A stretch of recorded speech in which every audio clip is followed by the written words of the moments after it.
Pakistan's opposition leader Imran Khan's house in Lahore remains surrounded by police. The 70-year-old veteran politician said earlier that police were preparing to detain him again. Khan was arrested last week in connection with a corruption case. On Thursday, Pakistan's Supreme Court ruled that arrest was illegal.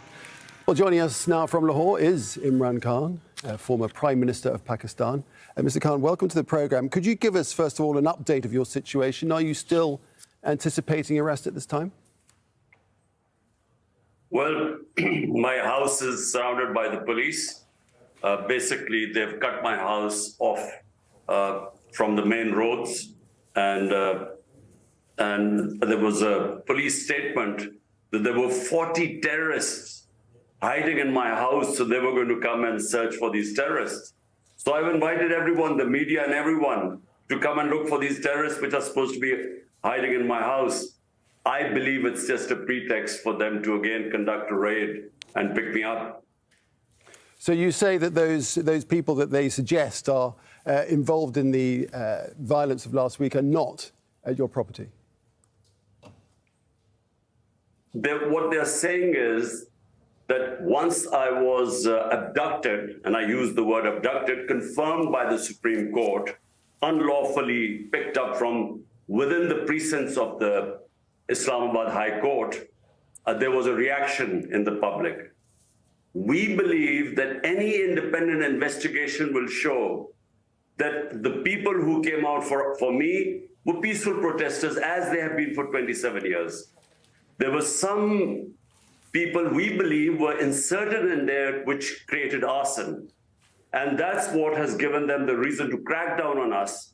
7,500 of our people are in jail today. All my top leadership is in jail. So you say that your supporters are not responsible in any way for the violence. And in fact, it was other elements who do not belong to the party or do not support you that caused the damage and violence instead. Is that what you're saying? What I'm saying, Nick, this was deliberate.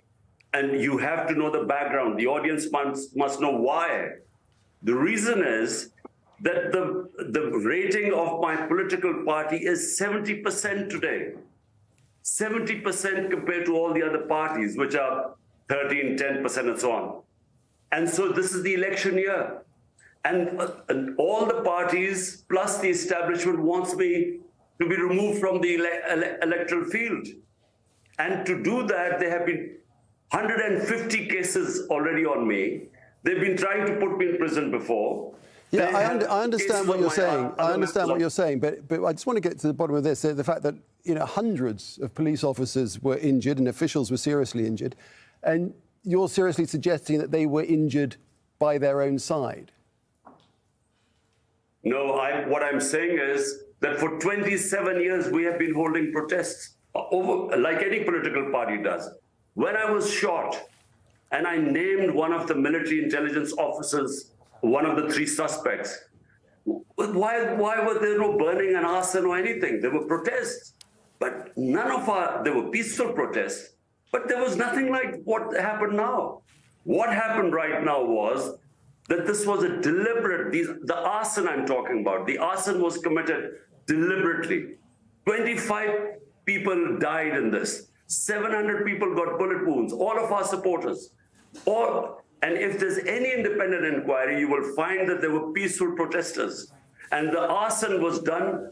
Already the evidence is coming out. In social media days, you can't hide it. All right, well, let's see, out evidence as and when and if there's an investigation, we'll see what the reality was. But do you not feel that by calling your supporters out to protest, you are effectively inciting violence? Look, Nick, I mean, which democracy does not allow people to protest peacefully when they think they've been wronged? Name me a democracy. When I'm picked up unlawfully, I was on bail, they could not pick me up. They grabbed me, not just grabbed me, but they beat up people. People got injured. They took me like an ordinary terrorist. What did you think? Would there not be a reaction? Would there not be peaceful protest on that? There were always going to be protests. But what I'm saying is that the arson was not us. And I can again say that whenever there's independent investigation, it will be proved that it wasn't us. You, of course, were given bail by the Supreme Court. Do you not then have faith in Pakistan's judicial system?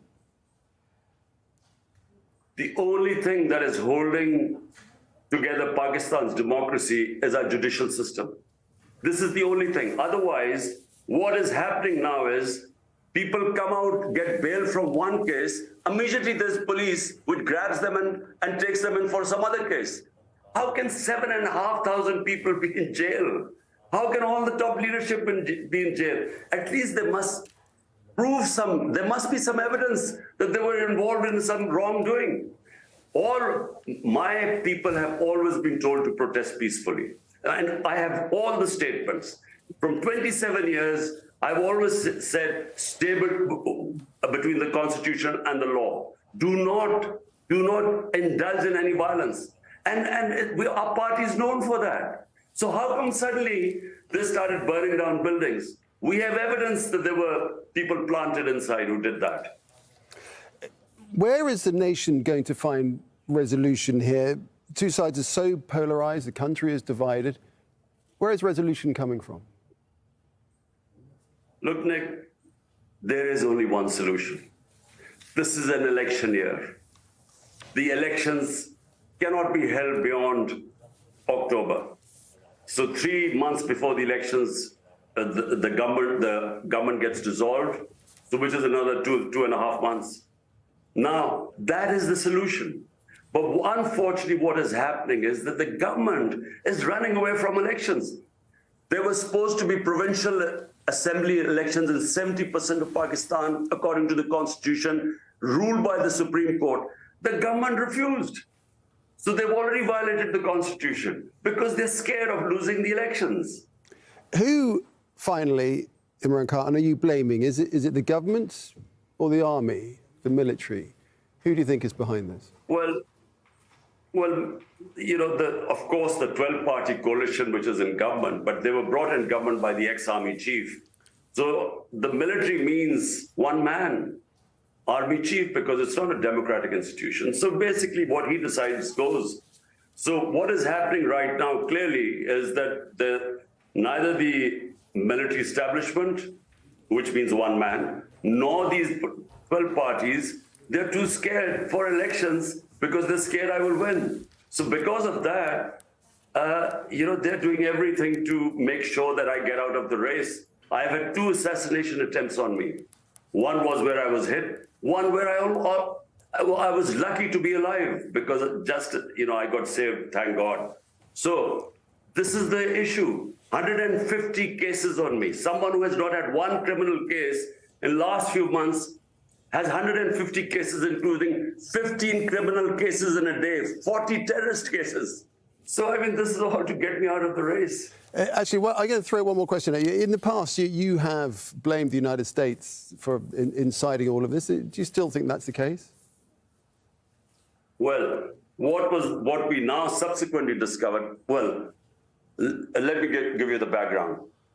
Our ambassador, Pakistan ambassador, when I was the prime minister in Washington, he had a meeting with a US official meeting, and the cipher, the secret message which came to me was that the US official said that unless you remove Imran Khan as your prime minister, there'll be consequences for Pakistan. But later on, we discovered that it didn't originate from there. Our ex-army chief had fed the Americans against me and called me anti-American. All this came out later on. So it was initiated from here. The Americans were told how I was anti-American, and then came the cipher. All right, we'll leave it there. Imran Khan, former Prime Minister of Pakistan, thank you. Thank you.